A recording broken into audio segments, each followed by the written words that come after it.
Hello and welcome, Pokemon fans. There are those who call me Bardbreaker, and it's time for another Sunday Pokemon Challenge run.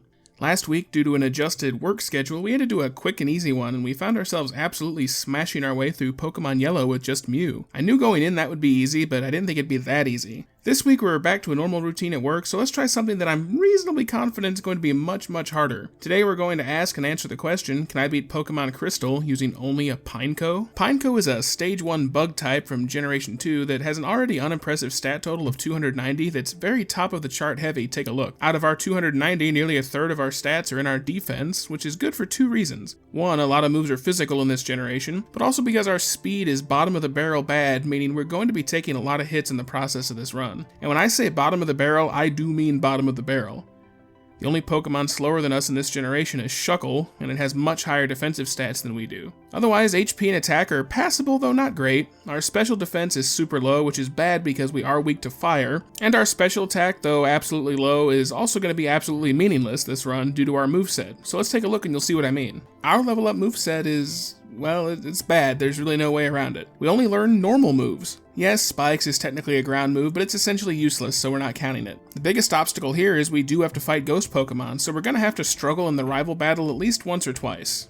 The Ghost Gym I'm not super worried about, but we'll discuss that momentarily. But yeah, I mean, there's really not a lot going for this moveset. Two of the moves we learn are pointless in solo runs, so we're left with pretty much Tackle, Takedown, and Double Edge. Not exactly a good variety. TM-wise, we're not helped out much either. Headbutt will be a good upgrade over Tackle, but really only for the extra power. Because we're slower than shit, I don't think we'll be attacking first very much, meaning we probably won't be getting a lot of flinches. Aside from that, Giga Drain may look appealing, but we don't get it until we beat Erica and Kanto, and that won't be happening until after the Elite Four, so Giga Drain's not going to be helpful for most of the run. Strength may actually be a good move for us to use, and that's something I seldom say. Aside from that, Rollout is honestly where I'm putting my chips down.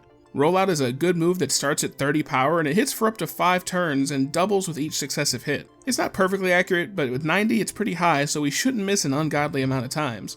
And honestly, if you saw my Jigglypuff run through Fire Red, you know how much work Rollout put in. So I'm banking on it here for this run too. It's just sad that we don't learn a single bug type move. Not that there were very many in Gen 2, but a bug move would have given us the same type attack bonus at least. I honestly hate it when the game designers don't give a Pokemon a move for its type, especially when you're a solo type. That just seems like bad, lazy design to me. At least our normal moves are going to be doing mostly neutral damage throughout the run. It's just a shame nothing's weak to normal, so we don't have any type coverage to speak of. In any case, guys, at this point I always remind you that I write the script as I go, and at this point we haven't started playing yet. Make your guesses for if I can win or not down in the comments below to please the almighty algorithm, god of the YouTube algorithms, and because I like to see what you all think of my chances. I'm going to guess we can beat the Elite Four and the Champion, but we're probably not going to stand any chance against Red. If there is a silver lining to this run, it's that we're doing it in Gen 2, where the gyms are notoriously underleveled, meaning we should be able to level up past our problems if nothing else works. All that said, let's take a last reminder of our rules. I can only use PINECO in battle. I'll need other Pokemon for HMs, but they'll be left fainted in order to not taint the run. I also won't be using any items in combat. Held items and items outside of battle will be allowed. And finally, no cheats, glitches, or exploits. So let's do it. Right away, I use the Universal Pokemon Randomizer to replace Chikorita with PINECO. It's a fairly straightforward swap, so my rival will end up with Cyndaquil, the hardest Pokemon for us to deal with since it's one of our weaknesses. Once we get our PINECO, we nickname it No Cone, because it's really not a pine cone, but actually a bug. Yeah, I suck at nicknames. Anyway, after we go visit Mr. Baconator and get the Pokemon egg, we're stopped by question mark on our way back to Elm's lab, and it's a pretty straightforward tackle-off. Neither of us know any other damaging moves at this point. We complete Package Delivery Simulator again, and now it's time to begin our quest. Our first stop is to catch a Hoot for Fly later, nicknaming it Flapsity the 13th. Long may he fly. As well as catching a Poliwag for Surf, Waterfall, and Whirlpool later, nicknaming it Aquadee's 13th. Long may he swim, as well as Spinarak for Flash later, nicknaming it Flashelius the 13th, long may he shine. I get into Violet City and I know I'm not high enough to deal with Faulkner and his birds yet, so I go clear out Sprout Tower instead. It's actually super easy this time because our bug typing resists the Vine Whips, though I did a bad job managing my power points and I actually ran out of tackles on my first attempt as I started fighting the Elder at the top, so I had to self-destruct and come back with a fresh batch. After that, it's a bit of grinding to get a couple levels for Takedown, and eventually now it's time to take on Faulkner. At level 15, having learned Takedown, we challenge Faulkner for a second time. I came once earlier, but it didn't go well. We now outspeed the Pidgey and we one-shot it with Takedown. We take a bit of recoil damage, but we're doing good. Pidgeotto comes out next though, and it hits us with a Gust as we miss Takedown. Another Gust and we're losing health fast, but our Takedown lands and brings it low. Between the next hit and our recoil damage, we're bringing it pretty low to red, but we're in bad shape. We swapped to tackle so we can avoid the recoil damage, and we managed to take it out, netting us our first badge without really too much trouble. Takedown is a really strong move, but it has pretty significant accuracy holes. Before proceeding too much further, I go back to Route 29 to collect the pink bow since it's Tuesday. It's a held item that boosts the power of normal moves by 10%. I can't use regular items in battle, but I can use held items. And I actually had to reset the clock here because for some reason my game thought it was Monday. I can only assume I had put the wrong day in when I started the game, and I wanted to make sure that the day was accurate for items like this, as there are others throughout the game that you can only get on certain days of the week, so I don't want to be able to get anything that I otherwise shouldn't be able to if the dates are wrong. We make our way into Azalea Town and we clear out Slowpoke well and head for Bugsy's gym. His first two Pokemon are Metapod and Kakuna, neither of which is a major threat, so we tackle them down as they prolong the battle a bit with some Hardens. Kakuna actually gets off a Poison Sting as it goes down, which does poison us, so now we're facing down a Scyther on a ticking clock. It hits a weak Fury Cutter and we land a takedown for big damage. Between the recoil and the poison damage though, we're playing a dangerous game here as Scyther lands another stronger Fury Cutter. It's a move like Rollout that gets stronger with each consecutive hit. Fortunately, another takedown brings it down and we walk away intact with our second badge. We also level up to 22 and gladly learn Rapid Spin. Now there's a sentence you don't normally hear. We replace Self-Destruct because we're about to need to struggle against the rival and his ghost Pokemon, which we obviously can't do with Self-Destruct in our moveset. So we spend a bit of time grinding up to level 28 so that we can be strong enough to get past our rival here on the way out of town. We also have to burn down all of our power points to use Struggle, so this takes some time. Rapid Spin alone has 40 points to use. We finally clear out all of our power points and get us a sufficiently high level that I think will work when we try Tim again. I tried this earlier right after beating Bugsy and it wasn't even close, so we had to come back at higher level. Gastly's out first, and this is why we had to go into the battle with no points at all from the very beginning. We outspeed it now though, and land a Struggle to take it out with a single hit. The dangerous Quilava is next, and outspeeds us to land an Ember, which doesn't even get us down to yellow health as we land a Struggle for big damage. It decides to not go for Ember again for some reason, and instead goes for Leer. We hit it with a crit Struggle for the knockout, though I don't think the crit was necessary. Last out is his Zubat, but one Struggle ends the fight. With that rival fight finally out of the way, I don't think we'll actually need to struggle again this run, but I may be wrong. We get the TM for Rollout outside of Goldenrod City, so we shouldn't need it again, but stranger things have happened. We catch the runaway Duck Soup in Ilex Forest and get rewarded for Cut for our efforts. This allows us to proceed along the way, and we stop for the TM for Headbutt. It's a solid upgrade over Tackle with twice the power, and if we are fast enough to go first, which I doubt we will be very often, we have a chance to flinch our opponents. After navigating the forest, we make our way into Goldenrod City, and I will never understand who designed this city because it looks like crap. North of the city though, we get one of the last moves we'll learn this run in the form of the TM for Rollout. This will likely carry us the rest of the way through the game into deeper trainer battles. Side note, here's an example of why I want the proper day on my game clock. Inside the Goldenrod department store on Sundays is a gal who gives the TM for Return, a strong normal type move at max friendship that would deal no recoil. My boyfriend says it wouldn't be cheating to adjust the game clock to make it Sunday and have her appear, but I absolutely feel it would. I adjusted the date and time earlier because I initially put the wrong day in and didn't realize it until a bit after the game had started. But let me know down in the comments what you feel like. I definitely feel like this is cheating to adjust the clock to give you access to items or Pokemon that you otherwise wouldn't have access to at that moment. But now that that's out of the way, it's time to try Whitney, and honestly, she isn't difficult. Her Clefairy goes down to a single takedown, and out comes her famous Miltank.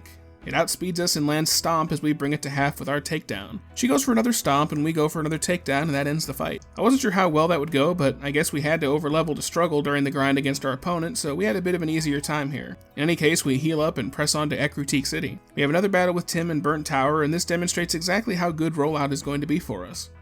Haunter is first and outspeeds for a lick and takes some damage from our first Rollout. It foolishly goes for Curse though, nearly taking itself out as our second Rollout lands for the knockout. Quilava is next, but the third hit of Rollout is enough for a one-shot. Probably didn't hurt that it was also super effective. Magnemite is next and goes down to the fourth hit despite not being very effective, and finally last up is Zubat, who easily goes down as the fifth stage of Rollout lands. I really do think Rollout is going to help us roll on through this run.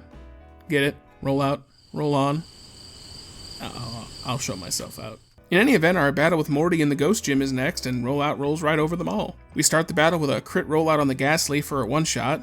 His Haunter is next, and outspeeds us to get off a lick, but we avoid the paralysis and one-shot it with Rollout. Gengar is next, and although it still outspeeds us, it misses Hypnosis, allowing our third Rollout to hit. If it had landed Hypnosis, that would have probably been over because our Rollout would have had to restart again and power back up. Haunter is last and gets off a Nightshade, but goes down to the fourth Rollout. Yeah, like I said, this move should really carry us through the rest of the way. Making our way to Olivine City, we scale the lighthouse just to be told by Jasmine we need to go get her something. Have they not heard of Amazon Prime yet? I mean, if you wanted the medicine today, you should have ordered it 2 days ago. Why do the kids gotta do all the work in these games? In any event, we surf down to Cianwood and get this man's secret potion. Once we surf back to Olivine, we pick up the HM for strength and we replace Takedown. It's a wee bit less powerful, but it won't be inflicting any recoil damage back onto us, so I'm pretty good with this. We deliver the secret man juice and Jasmine just takes our word as if it'll heal Ampharos. Fuck if I know what's in that man's secret juice, but go for it. First things first, we go back to Cianwood City and defeat Chuck, and yeah, it wasn't even close. Both of his Pokemon go down to strength. Now that we've defeated him, we can collect the HM for Fly, and that'll make getting around easier. We head north and into Mahogany Town to take care of some Lake of Rage shenanigans. After promising to help Lance with Team Rocket, we go and collect the TM for Hidden Power. Make a save and then test out what type we have. A super effective result on Hoot Hoot narrows it down pretty well, and a super effective result on Magikarp then confirms we have an electric type. So that could be useful, although it is a special move and we have an abysmal special attack stat. Oh well, we may need it later, who knows. We head on to the Ice Gym and take on Price. It's mostly a battle of Headbutt as our rollout missed on the second try. We actually never got a flinch in on any of the Headbutts, though it did seem we were moving first against most of his team. Piloswine nearly took us out though, as we surprisingly took weak damage from its Blizzard. Though I imagine if his first Blizzard would have hit, we wouldn't have made it. We headbutted our way through though, so we got our next badge and all is well. After several failed attempts and scouting runs, we try Jasmine again at level 60. We're strong enough to take down our opening Magnemite with a single strength, and then out comes her Steelix. We decide to try for a full rollout since we aren't hindered by a paralysis from the Magnemite. Steelix starts whittling us down with Iron Tail, but at one point our berry heals us back some health, and we wind up getting all of our 5 rollouts in, with the last one being what I can only assume was just strong enough to take it out. Last out is another Magnemite, but another strength does it in, and finally we've cleared out Jasmine. Struggle wasn't working great before, but we were able to get our last Magnemite a few attempts, but this was our first attempt at level 60 trying the attacks instead of Struggle. At last we can continue on with the adventure. We make our way back to Goldenrod City, and after part of the radio tower shenanigans, we get into another battle with Tim. We miss our first rollout on the Golbat as it lands Wing Attack. We hit our next rollout and it's a crit one-shot. Next out is Quilava and it goes down to Rollout. Out next is Magnemite and our rollout misses, allowing Magnemite to paralyze us. We get hit with a couple of Sonic Booms before we take it down with Strength. Haunter is next and gets off a curse, so now we're on a clock. We miss a rollout and take big damage. His next Shadow Ball does virtually nothing though, and unfortunately we hit a rollout to take him down. Sneasel is next and outspeeds for a weak feint attack as we break through paralysis to land rollout for the victory. Afterwards we clear out Team Rocket from the radio tower. After successfully navigating the ice path, we get to Blackthorn City and take on Claire at the Dragon Gym, and it's a rollout sweep. We even got paralyzed on the first move, but we managed to break through each time and land our rollouts, allowing them to grow their max potential. We take some hits from Dragon Breath and even a Surf along the way though, but we managed to hit it all and clear her out on our first attempt. Hot damn, rollout is a hell of a move. After that, it's a quick jaunt through Victory Road where we have our last face-off against Tim. It's a quick and easy one-shot with rollout though. We have to swap to Strength for the last Kadabra, but that's just because our rollout landed against all the rest of his team. I'm sure the fact we're 30 levels higher than his entire team also might have something to do with it. I don't think that it's really we're over-leveled, though, since this is about the level you would normally encounter the Elite Four at in any standard playthrough. I think just everything in Crystal is just pathetically under-leveled. In any event, it's time for the Elite Four in our first battle against Psychic Trainer Will. Zatu's first, and we go for Rollout. It doesn't one-shot, though, and hits us with Confuse Ray. We get confused and hit ourselves, breaking up our rollout, and then hits us with Psychic. We then swap to Headbutt and take him out. His next Zatu is next, and Headbutt brings it down just below half as it hits Psychic and drops our special. Will heals with a full restore, and then we get our 2 Headbutts in to finish it off. Executor is next, and we get a Headbutt off and get the lucky flinch, which allows us to get the next hit off. Slowbro is next, and we take a Psychic to bring us low, but we bring it down in 2 hits. Jinx is last, but a single Strength is enough to one-shot it. We heal up and move on to Koga. Koga is next, and we actually lost our first attempt thanks to some good evasion luck on Koga's part that reset our rollout due to a miss. On our second attempt, it's another rollout sweep, though by the time we get to our evolved form Fortress, we lose our rollout momentum as it sneaks into Protect to force us to reset. Its other moves aren't all that threatening though, so we're able to bring it down, and last out is his Muck, which goes down to our rollout with ease. Bruno is next, and we get off to a rough start as his Hitmontop knows Quick Attack and can get in some licks as we try to get rollout going. Fighting also resists Rock though, so it's not doing much, and eventually sneaks into Detect to disrupt our plans. We ultimately swap to Strength to bring him down. Next up is his Hitmonchan though, and we outspeed it to hit Strength for the one-shot. Onyx is out next, and we decide to set up Rollout again. It takes a long time though as Onyx resists the rollout, so it takes I believe 4 rollouts to finally bring him down. Meanwhile, he sets up a bind and a sandstorm, so we're taking a not inconsequential amount of damage each turn. Next out is Machamp, and even though fighting again resists rollout, a max power 5th stage rollout hits amazingly hard, and we one-shot despite the resistance. We're in red health though, and last out is Hitmonlee. We outspeed it though and get a one-shot with Strength. With that last knockout in hand, it's on to the final member of the Elite Four. Up next is the Dark Trainer Karen, and it takes us 5 or 6 attempts to get the winning run, but we finally manage to have some decent luck. Umbreon is first, and we get a flinch off our opening Headbutt and take it down with another.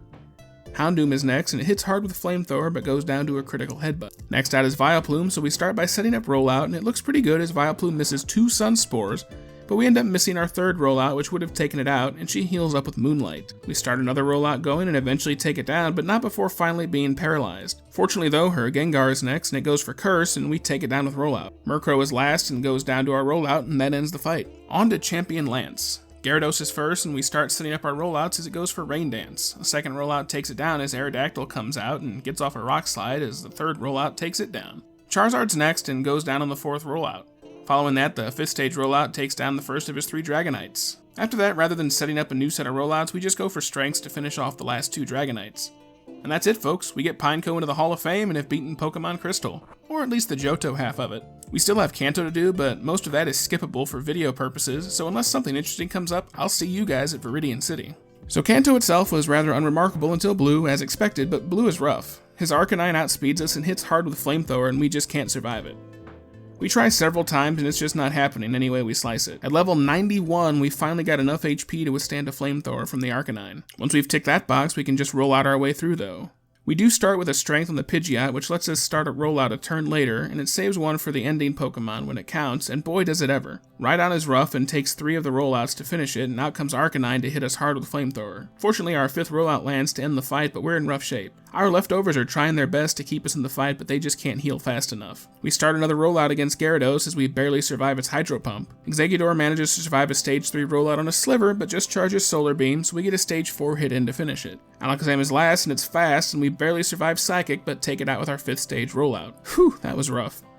Isn't going to get much easier though, we have to face Red now. We're probably going to have to be level 100 for that one. So we make some runs through the Elite Four until we can level up high enough to use our last 5 or 6 rare candy to get to level 100. So I replace Headbutt with Double Team, mainly because we're not going to be outspeeding anything anyway. Starting with Pikachu, we go for Protect. This is the same way as my Larvitar run, where I discovered that Pikachu usually only goes for Charm once at the start, and if you Protect there, it will use other moves after. Thunder is already inaccurate, so this allows me a chance to build up all 6 Double Teams. Once all 6 Double Teams are in place, we can take the Pikachu down in 1 strength, provided he doesn't Charm me. After the Pikachu is down, Venusaur comes out, and the only real thing we can do here is strength him down. It honestly doesn't matter if he uses Sunny Day now, the moves are either going to hit me or they aren't.